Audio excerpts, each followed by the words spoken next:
आइए दोस्तों, आपका स्वागत है अपने YouTube channel Shoaib sir academy में। आज हम लोग पढ़ने वाले हैं अध्याय 2 मराठा शक्ति का उदय और छत्रपति शिवाजी। इसके पहले अध्याय 1 में हमने मुगल साम्राज्य को पढ़ लिया है, उसके क्वेश्चंस को कर लिया है और अब हम अध्याय 2 स्टार्ट करने वाले हैं सामाजिक विज्ञान का, मराठा शक्ति का उदय और छत्रपति शिवाजी। चलिए देखते हैं मराठा शक्ति का परिचय। जो मराठा शक्ति थी उसका परिचय देखिए क्या है। दक्कन में एक नई महाशक्ति का उदय, मराठों का उत्कर्ष भारतीय इतिहास की एक अत्यंत महत्वपूर्ण और युगांतकारी घटना थी। 17वीं शताब्दी में मुगलों और दक्कन की सल्तनतों के विरुद्ध संघर्ष करके मराठों ने अपनी स्वतंत्र सत्ता स्थापित की। इस उदय ने न केवल मुगलों की प्रभुसत्ता को कड़ी चुनौती दी, बल्कि भारत में स्वदेशी स्वराज की नींव को मजबूत किया मराठों ने। चलिए आगे देखते हैं मराठा शक्ति के उदय के कारण। भाग 1, दयनीय आर्थिक स्थिति। ठीक है, देखिए महाराष्ट्र का पठारी क्षेत्र पथरीला और अनुपजाऊ था। कृषि की कठिन परिस्थितियों ने मराठों को परिश्रमी, जुझारू और संघर्षशील बनाया। कठिन भौगोलिक परिस्थितियों ने उन्हें हर संकट से लड़ने की अद्भुत क्षमता दी। ठीक है, वहाँ की स्थिति क्या थी? आर्थिक स्थिति अच्छी नहीं थी और वो एरिया जो था पठारी क्षेत्र है महाराष्ट्र का, और वहाँ पर काली मिट्टी होती है और बाकी उसमें ज़्यादा से मिट्टी से ज़्यादा कंकड़ पत्थर होते हैं। ठीक है ना, तो इस वजह से वहाँ की मिट्टी कैसी थी? अनुपजाऊ थी। ठीक है, चलिए दक्षिण की सल्तनत का पतन। जो दक्षिण की सल्तनत थी उसका पतन। बीजापुर और गोलकुंडा जैसी दक्कन सल्तनतें आपसी कलह और मुगलों के निरंतर आक्रमणों के कारण बेहद कमज़ोर हो चुकी थी। इस राजनीतिक शून्यता का लाभ उठाकर मराठों ने अपनी शक्ति का विस्तार किया। ठीक है, चलिए नेक्स्ट स्लाइड पे देखेंगे मराठा शक्ति के उदय के कारण। भाग 2। भाग 1 हमने देखा क्या था? दयनीय आर्थिक स्थिति थी और ठीक है, और दूसरा हमारा क्या था? दक्षिण की सल्तनत का पतन। क्यों हुआ? क्योंकि मुगलों के बार बार आक्रमण के कारण, और दक्कन वहाँ की सल्तनतें जो थी, यानी वहाँ पे जो लोग राज करते थे वहाँ पर क्या थे? आपसी कलह थी इस वजह से, और उसी में मुगल आक्रमण के कारण बेहद कमज़ोर हो चुकी थी। ठीक है, अब देखिए भाग 2 में देखते हैं मराठा शक्ति के उदय के कारण क्यों ये शक्ति उदय हुई। ठीक है, भाग 2 शिवाजी महाराज का चमत्कारी नेतृत्व। ठीक है, शिवाजी महाराज का चमत्कारी नेतृत्व देखेंगे। शिवाजी महाराज के रूप में मराठों को एक दूरदर्शी, साहसी और कुशल संगठक मिला। उन्होंने बिखरे हुए मराठा सरदारों और मावलियों को एक झंडे के नीचे लाकर एकजुट सेना का निर्माण किया। भौगोलिक सुरक्षा एवं छापामार नीति। सह्याद्री पर्वतमाला के घने जंगलों और अभेद किलों ने मराठों को सुरक्षा कवच प्रदान किया। इसी भूगोल के कारण वे गोरिल्ला युद्ध पद्धति, छापामार युद्ध में निपुण हुए, जिसका मुगलों के पास कोई तोड़ नहीं था। समझ गए? चलिए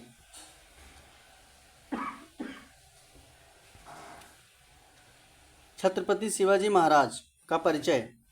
जन्म कब हुआ था शिवाजी महाराज का? 19 फरवरी 1630 शिवनेरी के दुर्ग में। ठीक है, आप महाराष्ट्र जाएंगे, शिवनेरी जो है आज भी वहाँ का दुर्ग यानी किला बना हुआ है। माता जीजाबाई एवं पिता शाहजी भोसले थे। संरक्षक व शिक्षक कौन थे? दादाजी कोंडदेव। आध्यात्मिक गुरु कौन थे शिवाजी महाराज के? समर्थ गुरु रामदास। शासनकाल कब तक रहा? 1674 ईस्वी से 1680 ईस्वी तक छत्रपति के रूप में। ठीक है, उन्हें उपाधि दी गई थी छत्रपति। धार्मिक नीति सहिष्णु एवं सर्वधर्म संभाव के थे। ठीक है, चलिए यहाँ पर एक अच्छा सा लिखा हुआ है, देखिए शिवाजी महाराज के बारे में। शिवाजी महाराज का महान लक्ष्य क्या था? महान लक्ष्य के बारे में लिखा है, हिंदवी स्वराज्य की स्थापना करना ही हमारा परम लक्ष्य है। यह राज्य केवल हमारा नहीं बल्कि इस भूमि के हर नागरिक का है। समझ गए? शिवाजी महाराज का ये महान लक्ष्य था कि हिंदवी स्वराज्य की स्थापना करना ही हमारा परम लक्ष्य है। यह राज्य केवल हमारा नहीं बल्कि इस भूमि के हर नागरिक का है। किसने कहा? छत्रपति शिवाजी। उनका लक्ष्य विदेशी और अत्याचारी शासकों के चंगुल से अपनी मातृभूमि को स्वतंत्र कराकर एक लोक कल्याणकारी, न्यायी, प्रिय और प्रभुसत्ता संपन्न हिंदू स्वराज्य स्थापित करना था। राज्याभिषेक प्रथम चरण देखेंगे यहाँ पर। राज्याभिषेक प्रथम चरण।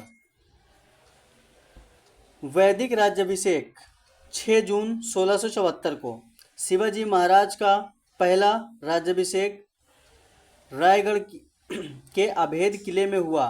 काशी के सुप्रसिद्ध विद्वान गंगा भट्ट ने वैदिक मंत्रोच्चार के साथ यह अनुष्ठान संपन्न कराया। इसी ऐतिहासिक अवसर पर शिवाजी महाराज ने छत्रपति की उपाधि धारण की और क्षत्रिय कुलवंश कहलाए। ठीक है?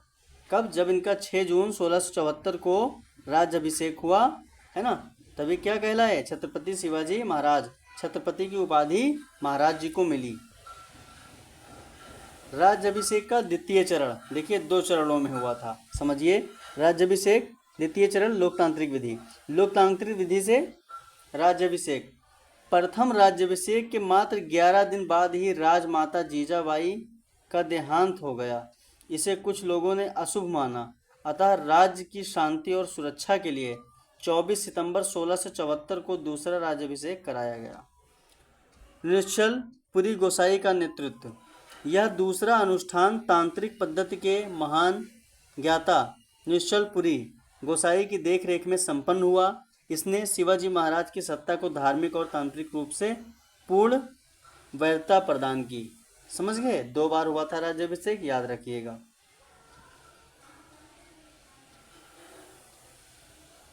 यहाँ पर देखिए फोटो में बना हुआ है मराठा शक्ति का। ये देखिए हाथी, ये और ये शक्तियाँ।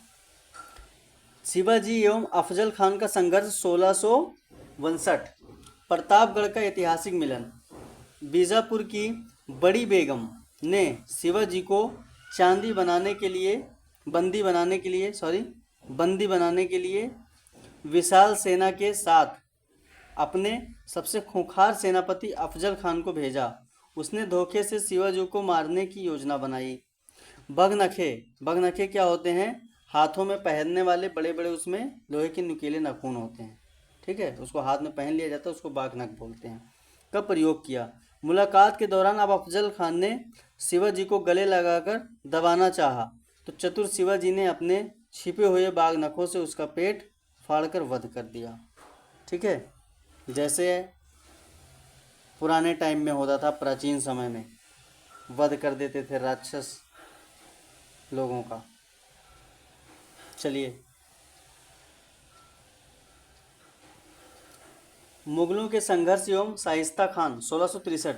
लाल महल पर सर्जिकल स्ट्राइक का मतलब क्या होता है?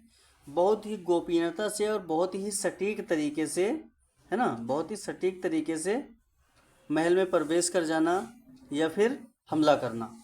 ठीक है? सर्जिकल स्ट्राइक उस टाइम पर नहीं बोला जाता था, ये आज का शब्द को लिया गया है इसमें। ठीक है? लेकिन इसका मतलब होता है बहुत ही सटीकता से, है ना, गोपनीयता तरीके से महल में और सक्सेसफुल तरीके से, है ना, वार करना या हमला करना। चलिए, औरंगजेब ने अपने मामा शाइस्ता खान को बड़ी सेना के साथ पुणे भेजा। पुणे जो कि महाराष्ट्र में है। उसने शिवाजी महाराज के आवास लाल महल पर कब्जा कर लिया। शिवाजी महाराज ने रात के अंधेरे में अपने 400 चुनिंदा सैनिकों के साथ, है ना, बारात का रूप धारण कर लाल महल पर धावा बोल दिया। इस अचानक हमले में शाइस्ता खान को जान बचाकर भागना पड़ा, लेकिन उसकी उंगलियां कट गई कूद कर भागने में। ठीक है? चलिए, दूसरा क्या है इसमें? सूरत का ऐतिहासिक लूट 1664। याद रखिएगा आप सभी लोग, सूरत का ऐतिहासिक लूट 1664 में मुगलों की सबसे अमीर बंदरगाह पर प्रहार। सूरत उस समय मुगलों का सबसे अमीर व्यापारिक केंद्र और सोने की चिड़िया था। शिवाजी महाराज ने मुगलों को आर्थिक चोट पहुंचाने के लिए 1664 में सूरत पर अचानक आक्रमण किया। इस अभियान से मराठों को करीब 1 करोड़ रुपए की अकूत संपत्ति मिली, जिसका उपयोग उन्होंने अपनी सेना के विस्तार और स्वराज्य के नए किलों का निर्माण कराया।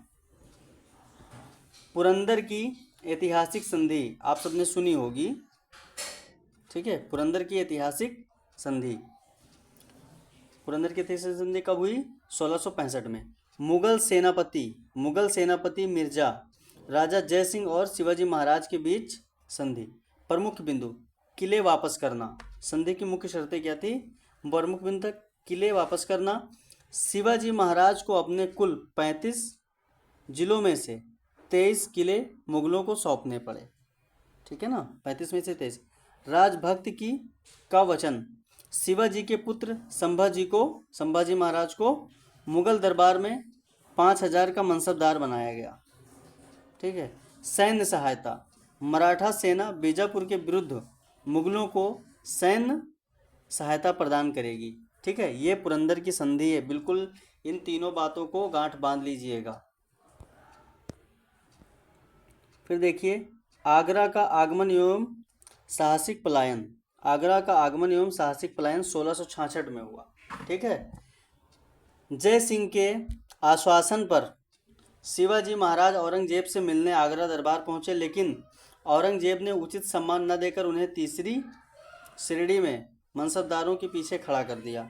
नज़रबंदी और ऐतिहासिक पलायन, क्रोधित शिवाजी को जयपुर भवन में कैद कर लिया गया।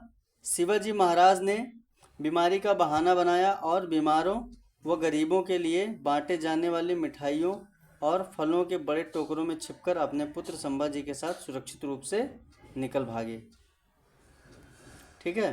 क्या था, जब शिवाजी महाराज जाते हैं आगरा, ठीक है, औरंगजेब से मिलने, तो औरंगजेब के वहाँ पर उचित सम्मान उनको नहीं मिलता है, मनसबदारों के पीछे खड़ा कर दिया, तो उनको इस बात का क्रोध आ जाता है, ठीक है। वो क्रोधित हो जाते हैं और उनको लगता है कि ये हमको नीचा दिखा रहे हैं, ठीक है। क्रोध में आकर के ये बातें होती हैं। फिर इनको क्या किया जाता है? नज़रबंद कर लिया जाता है। और फिर ये नज़रबंद रहते हैं। फिर वहाँ पर बीमारी का बहाना करके और मिठाइयों और फलों के जो बड़े बड़े टोकरे होते थे उसमें अपने पुत्र के साथ छिप करके और निकलने में कामयाब हो जाते हैं। चलिए, शिवाजी का शासन प्रबंध अष्टप्रधान सबसे महत्वपूर्ण है। सबसे महत्वपूर्ण यह है अष्टप्रधान। जो शिवाजी का शासन प्रबंध अष्टप्रधान में था, यानी कि 8 मंत्री हुआ करते थे। इसके बारे में जानना बहुत ज़रूरी है। और आप ये भी देखेंगे कि मंत्री पद क्या था, ठीक है ना, और उनका क्या क्या काम था, ये जरूर याद रखिएगा, आता है। पेशवा जो थे वो प्रधानमंत्री पद उनका होता था, सामान्य प्रशासन देखते थे। अमात्य जो होते थे वो वित्त मंत्री, राजस्व एवं आय व्यय देखते थे।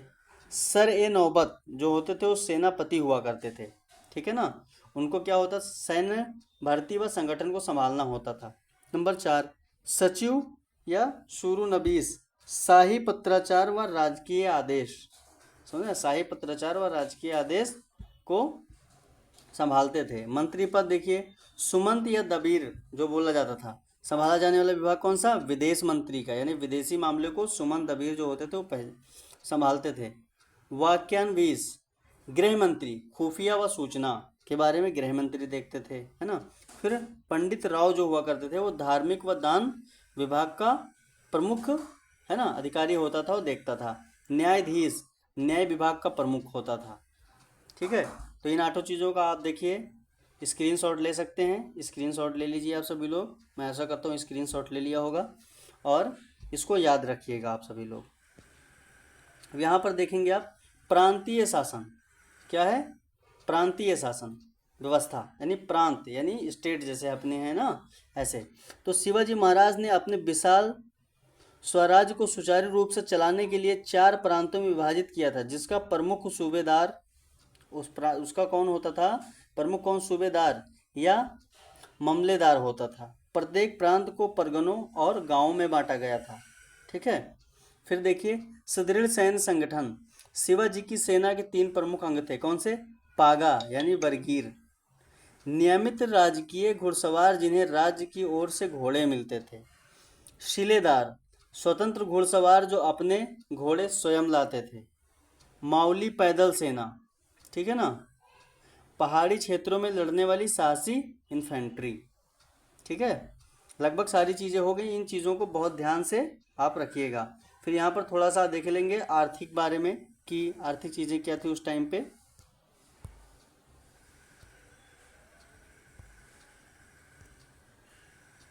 आर्थिक व्यवस्था एवं भूमि प्रबंधन कैसा था। भूमि पैमाइश यानी काठी से करते थे।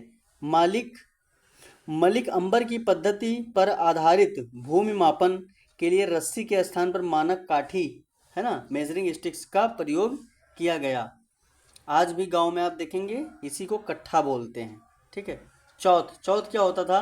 पड़ोसी राज्यों से उनकी कुल का आय 1/4 यानी 25% हिस्सा वसूला जाता था ताकि मराठे उन पर कभी हमला ना करें, सुरक्षा कर, ठीक है। ये चौथ ऐसा होता था बेटा कि मराठे लोग क्या करते थे, जो जहाँ पर इनका राज्य नहीं था, है ना, अपने राज्य के बाहर जो लोग थे, जो राज्य था उनका, ये क्या करते थे, उनकी रखवाली करते थे, सुरक्षा करते थे। और सुरक्षा के बदले उससे 25% कर लेते थे, 1/4 यानी 4 भाग में 1 भाग ये ले लेते थे। इसी तरह सरदेश मुखी था। शिवाजी स्वयं को महाराष्ट्र का प्रधान मुखिया सरदेश मुख मानते थे, इसलिए अतिरिक्त 1/10 यानी 10% कर भी लिया जाता था सरदेश अपने राज्य में, ठीक है। समझ में आया। भूमि पैमाइश और चौथ सरदेशमुखी तीनों इंपॉर्टेंट है और अष्टप्रधान इंपॉर्टेंट है। यहाँ से प्रश्न आना ही आना है। यहाँ पर थोड़ा सा देखेंगे वाणिज्य, व्यापार एवं अन्य विशेषताएं। राजकीय मुद्रा, मराठा साम्राज्य में होन सोने का सिक्का और सिवराई तांबे का सिक्का प्रचलित थे। मराठा नौसेना, नेवी, कोंकण तट की रक्षा और समुद्री व्यापार को बढ़ावा देने के लिए एक शक्तिशाली नौसेना का गठन किया गया जिसका मुख्यालय कोलाबा में था। देखिए व्यापारिक सुरक्षा क्या थी। व्यापारियों को करों से में छूट देकर और समुद्री डाकुओं से सुरक्षा प्रदान कर व्यापार का उन्नत बनाया गया। अब यहाँ पर थोड़ा सा देख लेंगे लास्ट में महत्वपूर्ण तिथियों के बारे में, ठीक है। महत्वपूर्ण तिथियां और ऐतिहासिक घटनाएं याद रखिएगा। 1630 में क्या होता है, 1630 में छत्रपति शिवाजी महाराज का जन्म होता है शिवनेरी के दुर्ग में, ठीक, याद रखिएगा। फिर 1662 में, है ना, 1662 में प्रतापगढ़ में अफजल खान का ऐतिहासिक वध 1662 में। और 1665 में मिर्जा राजा जय सिंह के साथ पुरंदर की संधि, उस जिसमें 35 में 23 किले देने पड़े थे। और 1674 में रायगढ़ दुर्ग में छत्रपति के रूप में भव्य राज्याभिषेक कब हुआ था, 1674 हुआ था, 2 बार हुआ था, याद रखिएगा, ठीक है। बिल्कुल याद रखने वाली बात है, स्क्रीनशॉट ले लीजिए। चलिए यहाँ पर हम थोड़ा सा देखते हैं। देखिए अध्याय 1 आपको मुगल साम्राज्य पढ़ा चुके हैं, अध्याय 2 में आपको पढ़ाया जा रहा है, ठीक है, मराठा शक्ति का उदय। यहाँ पर देखेंगे महत्वपूर्ण व्यक्तित्व एवं परीक्षा उपयोगी तथ्य, बिल्कुल ध्यान दीजिएगा। प्रमुख व्यक्तित्व, राजमाता जीजाबाई, शिवाजी को देश प्रेम व धर्म की शिक्षा देने वाली जननी यानी माता जी इनकी। छत्रपति साहू जी, मुगलों की कैद से मुक्त होकर पुनः मराठा गद्दी संभालने वाले शासक, ठीक है। यहाँ पर छत्रपति महाराज शिवाजी की बात हो रही है। पेशवा बालाजी विश्वनाथ, साहू जी के कुशल प्रधानमंत्री जिन्होंने पेशवा पद को शक्तिशाली बनाया, ठीक है ना। इनके बाद में परीक्षा विशेष स्मरणीय तथ्य यानी याद रखिएगा, शिवाजी महाराज की नौसेना का मुख्यालय कोलाबा में स्थित था, बिल्कुल ध्यान रखिएगा, प्रश्न आ सकता है। पुरंदर की संधि के समय मौजूद प्रत्यक्षदर्शी इतालवी यात्री मनुची था, ध्यान रखिएगा, प्रत्यक्षदर्शी इतालवी यात्री मनुची था। चौथ और सरदेशमुख पड़ोसी राज्यों की भूमि के लिए लिए जाने वाला मराठा कालीन कर था, चौथ और सरदेशमुखी अपने लिए। चलिए थोड़ा सा यहाँ देखेंगे एक नज़र में कि क्या चीज़ था उसका सारांश, जो शिवाजी थे उनके बारे में एक सारांश देखेंगे एक लाइन में। शिवाजी का कुशल सैन्य संगठन, अष्टप्रधान प्रशासन और छापामार नीति ही मराठा स्वराज्य के उदय का मूल आधार थी, बिल्कुल याद रखिएगा। क्या आपके पास इस अध्याय से संबंधित कोई प्रश्न है? अगर है तो आप हमें कमेंट बॉक्स में प्रश्न पूछ सकते हैं, हमारे इंस्टाग्राम चैनल पे प्रश्न पूछ सकते हैं। ठीक है, शोएब सर एकेडमी के नाम से, इसी नाम से आपको व्हाट्सअप चैनल, फेसबुक पे और इंस्टाग्राम सारी चीज़ें और टेलीग्राम सभी चीज़ें इसी पे हैं। और आप लोग पढ़ते रहिए, जो भी प्रश्न हो आपका वो आप इंस्टाग्राम व्हाट्सअप पे चैनल पे मैसेज कर कर पूछ सकते हैं, बिल्कुल आपका जवाब दिया जाएगा। आप सभी का बहुत बहुत धन्यवाद। पढ़ते रहिए, हंसते रहें, मुस्कुराते रहें।